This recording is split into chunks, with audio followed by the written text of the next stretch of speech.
Sawubona. Welcome back to our channel. He's Solomon. And she's Adwoa. And today we'll be exploring the fascinating world of Zulu mythology, the Zulu people, and the pantheon of gods and goddesses. This channel is where you'll learn about all things African mythology, culture, folklore, and religion. And if this is your sort of thing, please consider subscribing to the channel. You really should. Because this is your sort of thing. Exactly. Because you're watching this video. Firstly, we mean absolutely no disrespect to the subjects, places, and cultures that we talk about in this video. And if we happen to get any pronunciations wrong... And, we try, but we probably will get some things wrong. Yeah. But we will try, promise. Yeah. Then please let us know in the comments the correct way to pronounce everything phonetically. In the comments below so you can get it right next time. Phonetically. Which means, phonetically. Phonetically. Like that. But imagine that with words. Anyway, and most importantly, we're learning to... We aren't experts in these things, but we are enthusiasts, which means that, we're learning as well. Yeah. Exactly. So let's dive in and... Ujabulele. Ujabulele. That's one thing. Just tell us what which means, It just means enjoy. Enjoy. So the Zulu people, or the people of the heavens, are actually the largest ethnic group in South Africa. So I feel like it's the most popular one. I think everyone has kind of heard of Zulu people before. Yeah, definitely. Like when you think of Africa, I put it in quotations because some people don't. Generalize it. They kind of think of Zulu. Think of it as a continent. Yeah. So they're the largest ethnic group in South Africa with an estimated population of 10 to 12 million. They primarily reside in the province of KwaZulu-Natal, but can also be found in other provinces in South Africa. So originally emerging from the Nguni communities who participated in the Bantu migrations, the Zulu tribe has had a significant impact on the history and culture of Southern Africa. Their military prowess, exemplified by the renowned warriors like Shaka Zulu, played a vital role in shaping the region. I've heard quite a lot about the Bantu migration. Apparently, the Bantu migration did a lot in Africa in terms of the movement and how they just dispersed in waves across Africa. So that's something that we might look into a bit later on. Sounds interesting. Yes. So the Zulu people are known for their rich cultural heritage, which has been preserved and passed down through generations. Their customs, social structure, and traditions play a crucial role in defining their identity and way of life. One of the most significant aspects of Zulu culture is their respect for hierarchy and authority. The Zulu society is organized in a system of clans, each headed by a chief who governs the people and makes decisions on behalf of the clan. This hierarchical structure is also reflected in the family unit, with elders commanding great respect and younger family members expected to show deference. Yeah. That's pretty standard, I think, for most African communities. It is. So Zulu traditional ceremonies and rituals also hold great importance in their culture. For instance, the Umvelinqangi, or reed dance, is an annual event where young unmarried women gather to pay homage to the Zulu king and the royal family. The participants dance, sing, and celebrate their unity, cultural heritage, and pride in being Zulu. I'd really like to watch that. In fact, you can watch it here. In addition to their ceremonies, the Zulu people are also renowned for their distinctive art forms, particularly beadwork. So beadwork is more than just an aesthetic expression. It's more than just art. It's a form of communication. Through intricate patterns and colors, Zulu beadwork conveys messages about one's social status, their marital status, or feelings towards another. So they'd be embedding, all of these messages, codes, their identity into the work that they do. The Zulu people are known for their warrior tradition, which has its roots in the reign of King Shaka Zulu. Shaka was a formidable military leader who introduced innovative tactics and organization, turning the Zulu tribe into a powerful force in Southern Africa. This warrior culture is still celebrated today through traditional dances and reenactments of historical battles. Yeah, I've seen videos, and Shaka Zulu is supposed to be one of the greatest warriors ever seen. And have you ever seen the Zulu shields? No. They are a sight to behold. You can see it right here. I'm giving you work to do. You really are, but it's fine. Although the majority of Zulu people today practice Christianity, because, their traditional beliefs have not been entirely abandoned. Many Zulus still observe ancient rituals, consult with traditional healers, and honor the spirits of their ancestors. This fusion of old and new beliefs highlights the adaptability and resilience of the Zulu people and their culture. This is kind of like what we've seen in, what's that anime that we just watched on Disney, the new one that's out? Kizai... Yeah, Kizombi... Kizimoto? Yeah, Kizimoto. Yeah, Kizimoto. Yeah. Yeah, the Kizimoto, when there was one story where she had to, get blessings from her different ancestors and stuff like that. Yeah. And a lot of the stories were sort of ancestor rich. Yeah. So, I think that's something that's steeped in their mythology, culture, and tradition. Yeah, I like that. Watch it. Watch it. Watch it. Watch it now. You've been recommended. The Zulu Pantheon is deeply connected to the natural world, with deities often associated with animals or natural phenomena. So let's take a look at some of the key figures in the Zulu Pantheon and their roles. uNkulunkulu, the creator. uNkulunkulu is the highest god in the Zulu Pantheon and the creator of humanity. He emerged from a bed of reeds called Unanga in a primordial swamp before creating the world and all living beings. As a distant figure, he is typically not worshipped or invoked in ceremonies. And then you have Umvelinqangi, who is the god of thunder, lightning, and earthquakes. He is said to manifest himself through these powerful natural phenomena, reminding the Zulu people of the omnipotent, is it omnipotent? Yeah, omnipotent. Yeah, of the omnipotent nature of the divine. I think they see a lot of thunder on like the mountains and stuff like that and the plains. Yeah. So I can see why it's important. In the Zulu creation story, the supreme being, known as uNkulunkulu, emerges from a vast marshland of reeds called Unanga, as Solomon just said. Mm-hmm. As he grows within the reeds, his form takes shape, limbs unfurling and features materializing. I'm alive. As uNkulunkulu falls to the earth, life springs forth from the ground, including plants and animals. He then goes on to create humans in his own image. He shapes them with care and imbues them with intellect and the ability to create and shape the world around them. uNkulunkulu doesn't stop there. He takes the time to teach these first humans the way of the world. He instructs them on the cultivation of the land, the building of homes, and the crafting of tools. He even teaches them the languages of the animals and the secrets of the stars. He also shares with them the knowledge of fire and its many uses, bestowing upon them the gifts of warmth and protection. With this, the humans are now equipped with essential skills and knowledge. uNkulunkulu moves on to his final act of creation. He reaches up and plucks the sun and moon from the heavens, setting them in the sky to bring light to the world. With this final touch, the world is complete, and uNkulunkulu's work is done. As uNkulunkulu looks upon his creation, he knows that he has forged a world filled with beauty, wisdom, and potential.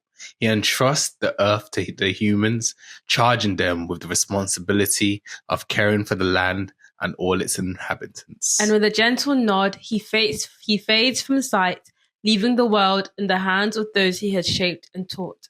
Although uNkulunkulu is no longer visible, he continues to watch over the world he created, guiding its destiny from afar. And that, dear listeners, is the Zulu creation story, a tale filled with love, care, and divine guidance that has been passed down through generations of the Zulu people. So what did you think of this story? Can you see any similarities with other creation myths that you're familiar with? I can. Which ones? All of them. I'm joking. I think it's one of the better creation stories. It's like he creates the world, he creates humans with care. There's nothing messy going on here, and then he just fades into the background. He's like, he teaches them how to do everything, and then just like fades out. I like it. It's peaceful. There's no, I messed up with something, or all of that kind of stuff. It's just nice. Lovely. We've read a lot of creation stories. We've read a lot. So share your thoughts in the comments below. Yeah. Do that. You should. Tell us. So let us dive deeper into some of the other important deities in the Zulu pantheon. So there's Nomkhumbulwane, also known as Mamba Mwana Reza. I've heard of her somewhere. Because we covered her in one of our podcast episodes quite extensively. Mm-hmm. So Mamba Mwana Reza is known as the goddess of rainbows, agriculture, and beer. So if you want to hear that story, then listen to our podcast. It's a great story. There's a really good story about how that came about.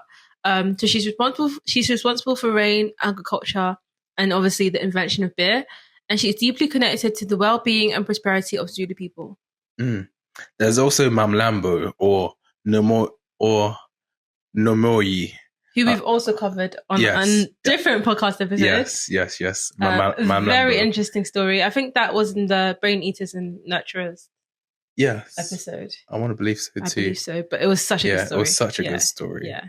Something to do with dams and love and loss. So if that doesn't entice you, I don't know what will. So Mamlambo is a snake-like goddess known to natives as the brain sucker, who holds sway over water sources and the life that they bring. Her presence reminds the Zulu people of the importance of respecting and protecting their natural environment. And there's uNkulunkulu, the deity of blacksmiths. So as patron of blacksmiths, uNkulunkulu symbolizes the importance of skilled craftsmanship and the technological advancements that it brings. I like how in a lot of these cultures, the deity of blacksmiths or like iron working or these sort of things, it all sounds the same in terms of the word sound, like the O sound and the G sound, like Ogun or like Ogu or whatever else sort of the language chooses. But it all sounds very similar, which is really interesting. Yeah. And then we have Inyaga, the celestial goddess who is associated with healers, who are often referred to as Izinyaga. So her connection to the moon emphasizes the importance of understanding and respecting the natural cycles of life. So this as I said, it sounds really similar to something in Japanese, I think Shinto culture. Don't quote me on that. But I've seen it in Naruto, which is Izanagi, which sounds very similar. Is that a character in Naruto? Yes. It's also a god or a deity in the religion as well. But it's to do with in Naruto. Naruto. So it's one of the eye powers. One of the word fails me right now. Eye gods? No. What are they called? No. Sorry. Wait. I'm crying. I can't find. What's the name of the eyes in Naruto that Sasuke has? I don't watch Naruto. And the Uchihas have Sharingans. Yes, that's it. Sharingans. Yeah, Sharingan powers. Little nerd moment there. Who's next? Okay, so there's Sonzwafi. So this is the deity of healing, and Sonzwafi is a powerful figure in the Zulu pantheon, embodying the restorative and transformative powers of healing. Beautiful. And then we have an old friend.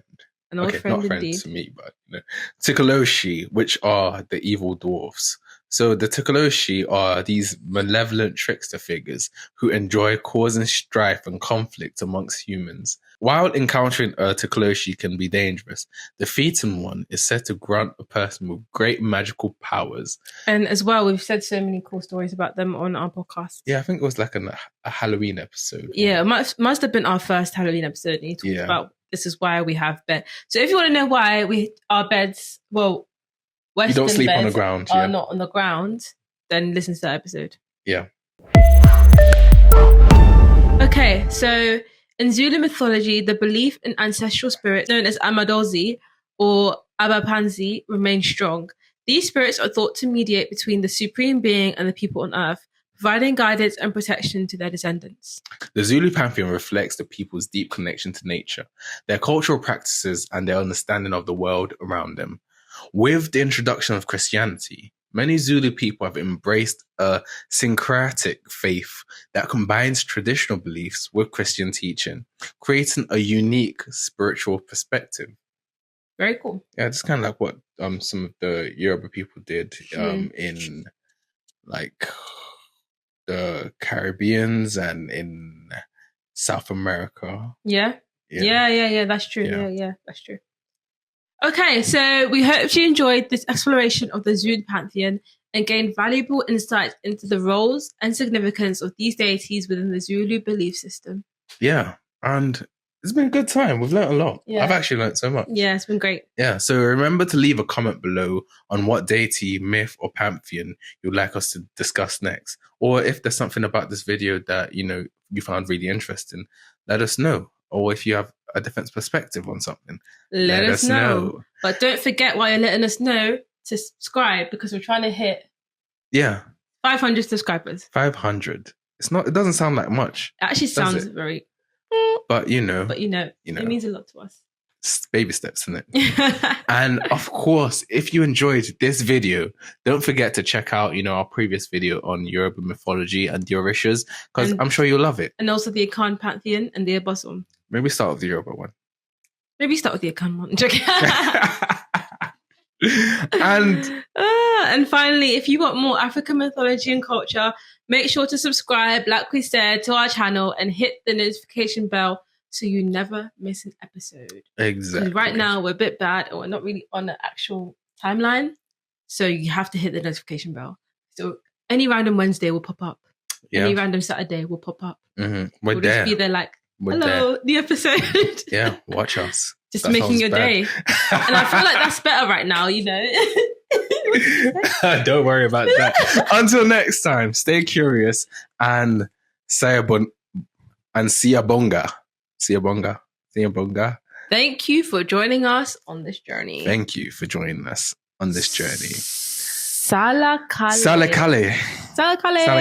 Goodbye. Do you know, I'm actually liking learning how to say hello, goodbye, thank you, and enjoy in all these different languages. Yeah. I feel like now I know how to say hello, goodbye, thank you, and enjoy in a lot of languages. Quick test. How do you say hello in Tree? No. How do you say hello? I don't know. This isn't. Yoruba? Bawani, isn't it? It is. You could. How do you say goodbye? You could have told me, Odabo. You could have told me anything, and I would have said yeah. Bawani, Akwaba. Yeah. Nantiye. What's the other one? What's hello? Akwaba is hello. And what's goodbye? Nantiye, which means walk well. Yeah. Yeah, they've taken away my Ghanaian passport. Yeah. Anyway, Salakale, goodbye. Salakale. And stay tuned for the next video. Bye.